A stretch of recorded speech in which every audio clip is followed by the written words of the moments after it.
18 سال کا بچہ سبزی ترکاری اور گوشت لا نہیں سکتا، 18 سال کا بچہ عید کی خریدی نہیں کر سکتا، اور وہ 18 سال کے محمد بن قاسم اللہ تبارک و تعالی نے چنا، وہ کیسا مجاہد اور کیسا دین کا علم بردار کہ اس نے وہ جھنڈا اٹھایا اور قابل احترام کام کیا کہ آج میں اور آپ دلیل پیش کر سکتے ہیں کہ بننا ہے تو محمد بن قاسم جیسا بنو ورنہ نہ بنو۔ تو لہٰذا یہ ایک بات کہ اللہ کے نبی صلی اللہ علیہ وسلم کے خون کے قطرے گرے اور اللہ نے ہندوستان کو وجود میں لایا۔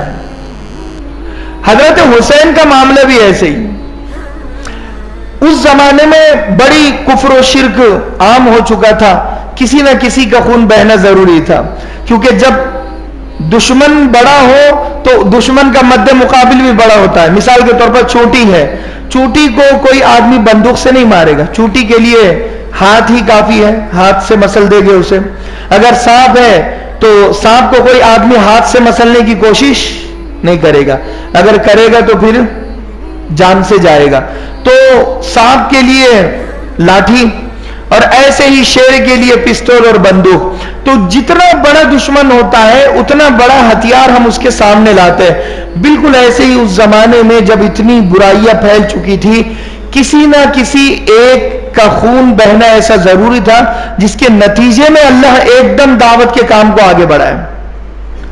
تو حضرت حسین رضی اللہ عنہ، حالانکہ اللہ کے نبی صلی اللہ علیہ وسلم کو پتا ہے، اللہ کے نبی کو بتا دیا گیا تھا کہ ایک نواسے کو زہر دیا جائے گا اور ایک نواسے کو شہید کیا جائے گا، اور یہ دونوں کام مسلمان کریں گے، یعنی مسلمانوں میں سے شیعہ کریں گے۔ اس زمانے میں تو شیعہ کھل کر سامنے نہیں آئے تھے اور اس زمانے میں مل کر رہا کرتے تھے، تو اللہ کے نبی سے کہا گیا کہ آپ کے ہی لوگ آپ کے نواسے کو زہر بھی دیں گے اور شہید بھی کریں گے، حالانکہ وہ شیعہ تھے۔ حضرت حسن کو زہر دینے والے بھی وہی تھے اور حضرت حسین کو شہید کرنے والے بھی وہی تھے۔ اندازہ ہم اس بات پر لگا سکتے ہیں۔ تو ظاہر سی بات ہے کہ جب شیعہ کا اتنا زور چڑھا ہے تو حضرت حسین رضی اللہ عنہم کو اللہ تبارک و تعالی نے چنا، اور لہذا جیسے اس سے پہلے میں نے بتایا تھا بیان میں کہ کوفہ والوں نے بہت سارے خط لکھے، بہت ظلم و ستم ہو رہا تھا اس زمانے میں۔ یزید بیٹھ چکا تھا کرسی پر، حضرت معاویہ کا انتقال ہو چکا تھا، حضرت معاویہ نے انتقال سے پہلے اپنے بیٹے یزید کو بٹھایا، اور یزید نے مدینہ المنورہ کے جو گورنر تھے ان کو خط لکھا اور کہا کہ حسین سے کہو کہ وہ میرے ہاتھ پر بیعت کر لے۔ اب وہ جو مدینہ المنورہ کے گورنر تھے انہوں نے حضرت حسین سے جب کہا تو آپ نے انکار کر دیا، کہا کہ نہیں، میں مناسب نہیں سمجھتا کہ میں ہاتھ پر بیعت کر لوں۔ اور آپ نہیں، آپ کے ساتھ عبداللہ بن زبیر بھی تھے، حضرت عبداللہ بن زبیر نے بھی انکار کیا، اور آپ فوراً مدینہ المنورہ سے نکلے، مکہ المکرمہ چلے گئے، پھر مکہ سے کوفہ چلے گئے۔ کوفہ میں جب آپ گئے تو میں نے اس سے پہلے حالات آپ کو بتایا تھا، آپ کو اب عبید اللہ بن زیاد جو تھا گورنر تھا جو کوفہ کا، یعنی پہلے تو حضرت نعمان بن بشیر تھے، بعد میں اسلام میں وہ داخل ہوئے ہیں۔ حضرت نعمان بن بشیر بڑا نرم دل تھے جو کوفہ کے پہلے گورنر تھے۔ حضرت مسلم بن عقیل نے انہی کی گورنری دیکھی اور ان کا والہانہ استقبال جب ہوا کوفہ میں تو بڑے خوش ہوئے حضرت مسلم بن عقیل، اور انہوں نے کہا کہ یہاں بڑے حالات اچھے ہیں۔ یزید نے دیکھا کہ نعمان بن بشیر، جاسوسوں نے بات پہنچائی کہ یہ جو نعمان بن بشیر جو گورنر ہیں یہ حضرت حسین کو دشمن نہیں سمجھتے، وہ جو حضرت نعمان بن بشیر تھے وہ واقعتاً حضرت حسین کو دشمن نہیں سمجھتے تھے، وہ یزید کو گورنر یعنی یزید کو خلیفہ بننے کے قابل نہیں سمجھتے تھے، یعنی جو حضرت حسین سمجھتے تھے وہی نعمان بن بشیر بھی سمجھتے تھے جو کوفہ میں تھے۔ مگر یزید کو پتہ نہیں تھا کہ نعمان بن بشیر کا بھی وہی سوچ رہا ہے جو حضرت حسین سوچ رہے ہیں۔ یزید یہ سمجھ رہا تھا کہ نعمان بن بشیر میری طرف سے ہے، اسی لیے تو کوفہ میں گورنری پر قائم رکھا تھا۔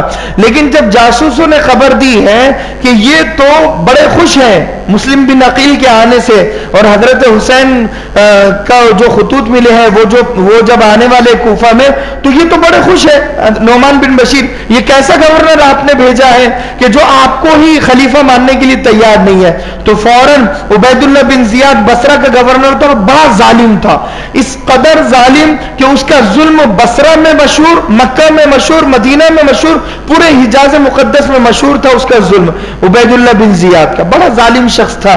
تو یزید نے عبید اللہ بن زیاد کو خط لکھا اور کہا بصرہ میں سب کچھ چھوڑو اور فوراً کوفہ پہنچو، میں نے تمہیں گورنر وہاں کا بنا دیا، اور وہ جو نعمان بن بشیر ہے اسے قید کر لو. تو عبید اللہ بن زیاد جب آیا ہے وہ پرانے گورنر کو تو نپٹا دیا، قید کر لیا گیا، اور یہ جو مسلم بن عقیل تھے انہیں بھی شہید کر دیا گیا.